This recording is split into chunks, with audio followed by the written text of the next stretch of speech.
Siema.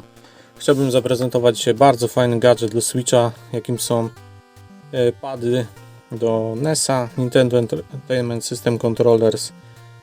Klasyczne pady do NES-a, do Nintendo Switch Online, do grania sobie oczywiście w gry z NES-a w usłudze online, ale generalnie pady są kompatybilne ze wszystkimi grami, tylko oczywiście nie we wszystkie da się grać z tego względu, że tutaj jest za mało przycisków i nie ma gałeczek analogowych, więc w większości gier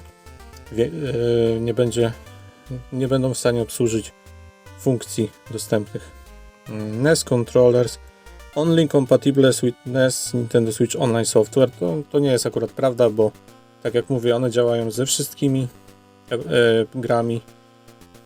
Z tym, że w większości to nie ma sensu z braku po prostu gałek i przycisków. I tak jak widać tutaj na obrazku, te padziki się wpina do Switcha, ale bynajmniej nie po to, żeby grać, bo to by nie miało sensu granie w taki sposób, ale raczej po to, by je ładować.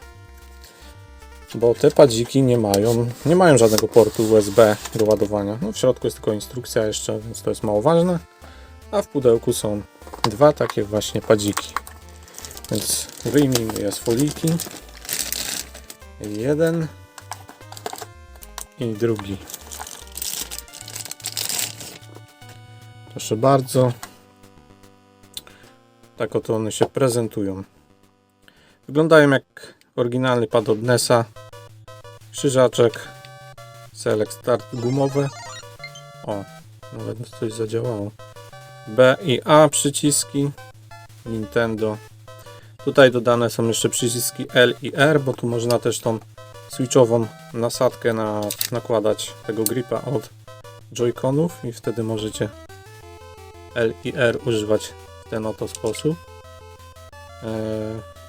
Możecie grać w ten sposób z tą nasadką.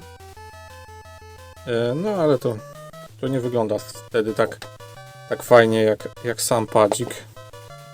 Więc dobra, nasadkę można zdjąć. Wam pokazałem tylko, że jest taka opcja, no i jest tak samo ten przycisk tutaj, który trzeba wcisnąć, żeby to wyjąć, ale coś ona ciężko schodzi.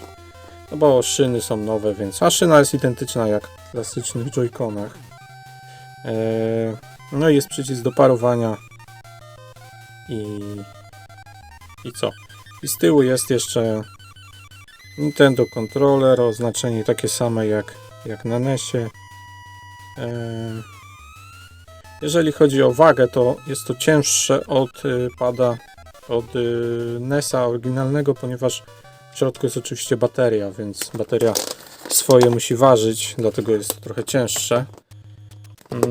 No i podpina się go w ten oto sposób, taki sam jak Joy-Cona, czyli tak, pyk i drugi podpinamy, pyk, i wygląda to trochę komicznie, trzeba powiedzieć. Załapało te padziki, działają i możemy sobie włączać gry. Oczywiście granie w ten sposób, tak jak sami widzicie, byłoby niewygodne i nie miałoby większego sensu. To też to się używa tylko do ładowania tych oto padzików. I jeszcze właśnie jak ktoś by miał przykładowo ładowarkę do Joy-Conów, taką stacjonarną, no to zauważcie, że Joy-Con jest krótszy i jeżeli na przykład macie taką ładowarkę dopasowaną do Joy-Cona, to tego pada nie podepniecie, bo on tutaj wystaje i by się wam na przykład blokował o jakiś tam krawędź. Zależy jakiej firmy byście mieli ładowarkę, ale trzeba zwrócić na to uwagę, że w stacjonarnych ładowarkach z racji tego, że te pady są dłuższe, to mogą nie pasować. W doku też prezentuje się ciekawie i w ten sposób te kontrolery się ładują, no bo rzeczywiście tam nie ma żadnego wejścia na kabel USB czy coś w tym stylu. Trzeba ładować je tak jak zwykłe Joy-Cony poprzez podpięcie ich do konsoli, więc jak trochę się podładują, to będziemy testować. No i dobra, wypina się tak samo jak Joy-Cona poprzez naciśnięcie przycisku. I zaraz sobie zagramy w jakąś gierkę z NES-ika, żeby zobaczyć, jak to wszystko śmiga. Pady się trochę podładowały. Jak widać, są podpięte jako pad numer 1 i pad numer 2. spróbujmy w końcu zagrać coś z NESików.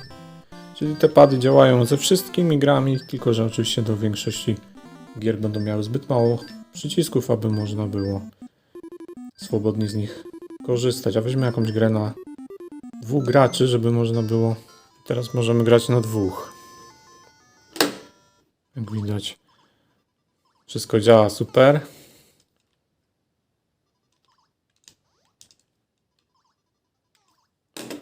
Teraz koleżka. Ale zarąbiście się... Nie no, fajna sprawa. Teraz to kurde, wspomnienia wracają. Dobra, wywołajmy menu, włączmy coś na jednego, no bo nie jestem w stanie grać sam w grę dla graczy. Super Mario Bros. O, to chciałem zagrać. Jak padł od NES-a, no to musi być Mario.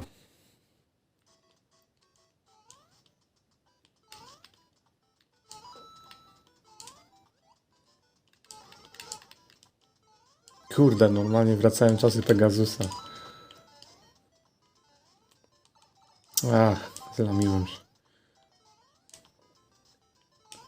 No ale powiem szczerze, no tutaj brakuje na przykład tych turbo przycisków. Ale jest jak w oryginalnym NESie, jak gdzieś trzeba maszować przyciski, no to niestety trzeba maszować. Nie wciśniemy turbo jak na Pegasusie i będziemy sobie tylko trzymać. Tu trzeba maszować przyciski jak się chce. Dobra, więc tak wypada Marianek i Suspend Menu. Game Selection. A dajmy Ninja Gaiden. Zobaczmy na padziku od NES-a Ninja Gaiden, jak będzie śmigać. Press and hold to rewind. Aha, czyli mogę cofać, jak wcisnę. W ten sposób. Czyli to nie jest takie płynne cofanie, tylko wybieram sobie jakiś kadr. No dobra, ale fajnie, że w ogóle można, nie? Oczywiście tutaj podpowiedź tam na dole można wyłączyć w opcjach, jak się... O kurde.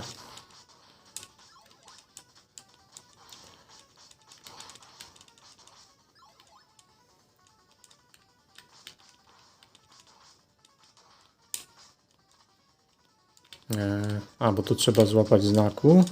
Pyk, pyk.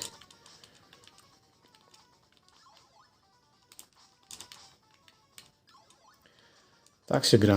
Pach, pach, pach. Dobra. Więc to jest Ninja Gaiden. Contra Collection chciałem zagrać, bo tam jest kontra jedyneczka i chciałem sobie ją jeszcze stestować. No fajnie się gra, powiem szczerze. Są doznania jak na Pegasusiku. Tutaj też można grać na 2 w kontrę. Oczywiście można też na przykład parować jeszcze do tego joycony, jak jest gra na 4. To wtedy można normalnie grać na 4. 2 na padach takich, 2 na joyconach. No zwykłą, ale nie tą, chciałem tą z NES-a. O, tą chciałem. Mi się wydaje, że tutaj przycisków nie powinno mi braknąć raczej. Dobra, jedziemy z kontrą.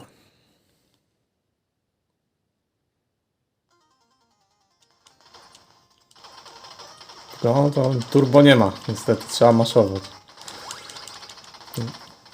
No ale teraz machine gun zdobyłem, więc teraz jest ok. Ale skok trzeba maszować, nie? Nie ma tak jak że na Pegasusie trzymało się turbo skok. O, fuck.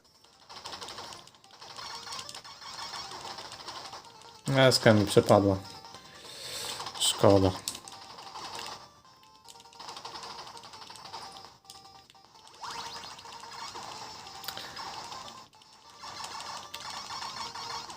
Dobra, więc to jest... jak wyjść do menu teraz? No właśnie, teraz wychodzi brak przycisków w tej grze. Dało się ją włączyć, da się w niej sterować, ale jak wrócić do menu konsoli? O, tu w ogóle są cheaty, że można zmieniać na turbo. To nawet nie wiedziałem. Ale dobra, mało ważne to jest. Ale nie, no nie jestem w stanie wyjść z tej gry teraz, bo ona ma za mało przycisków. Muszę użyć joyconów, bo chciałem jeszcze włączyć jedną składankę. Chciałem tylko jeszcze Sonika odpalić. Chociaż Sega Mega Drive ma 3 przyciski, ale no są w Sonicu i tak wszystkie 3 służą do skakania, więc tak naprawdę Nic bym tutaj nie stracił. Teraz bluźnierstwo. Gram w grę z Segi Mega Drive na padzie od NES-a.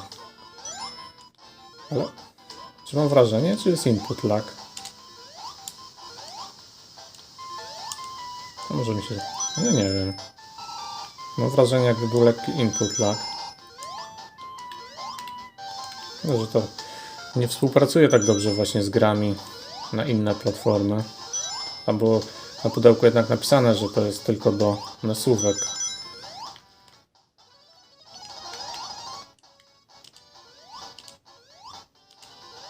No nie wiem sam. No dobra. Więc tak to się prezentują te padziki. Teraz zagrajmy sobie w grę z Game Boya Advance'a, ponieważ pad ten ma tyle samo przycisków, co po prostu Game Boy Advance, bo ma tutaj jeszcze przyciski L i R, więc mamy dokładnie taki sam rozkład przycisków. To też granie na tym padzie powinno być przynajmniej teoretycznie powinno być spoko.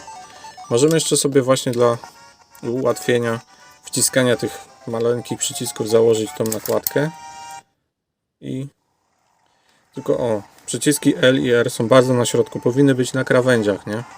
Żeby się wygodnie do nich sięgało, a one są, no niestety, ale są no, w takim dość niewygodnym położeniu, bym powiedział. I tak nienaturalnie musimy wyginać dłoń, żeby do nich sięgać. No da się tak grać, jest to średnio wygodne, powiem szczerze. Już na Joy-Conie chyba by było wygodniej z tego względu, że Joy-Con ma bliżej krawędzi te przyciski, bo jest trochę krótszy. No tutaj niewątpliwą zmianą na plus tutaj jest to, że jest prawdziwy krzyżak, no nie? Taki jak w NES-ie albo właśnie w Game Boyu Advance, mniej więcej podobny.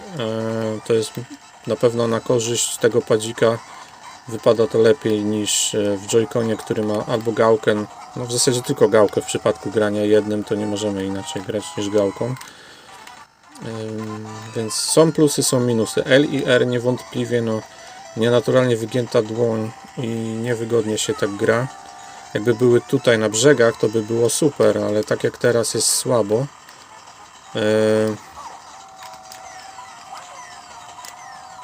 No ale da radę pograć od biedy w Game Boy Advance'a. Jest tyle samo przycisków, więc nie jest to jakoś bardzo upierdliwe. Da radę pograć. Dobra. To tyle. Fajne pady. Jak ktoś lubi grać w NES-ówki, można się pobawić. Jeżeli uda Wam się wyrwać, to myślę, że są godne polecenia, ale tylko trzeba zaznaczyć, jeżeli ktoś lubi grać w te stare gry typu NES-y, Game Boye, klasyczne i Advance. Do Segi to nie bardzo, bo brakuje przycisku C. Do SNES-a no to już w ogóle, bo brakuje X i Y. No i o grach switchowych to też raczej można zapomnieć, chyba że te takie jakieś proste, które wykorzystują mało przycisków. Dobra, to wszystko, dzięki za uwagę i cześć.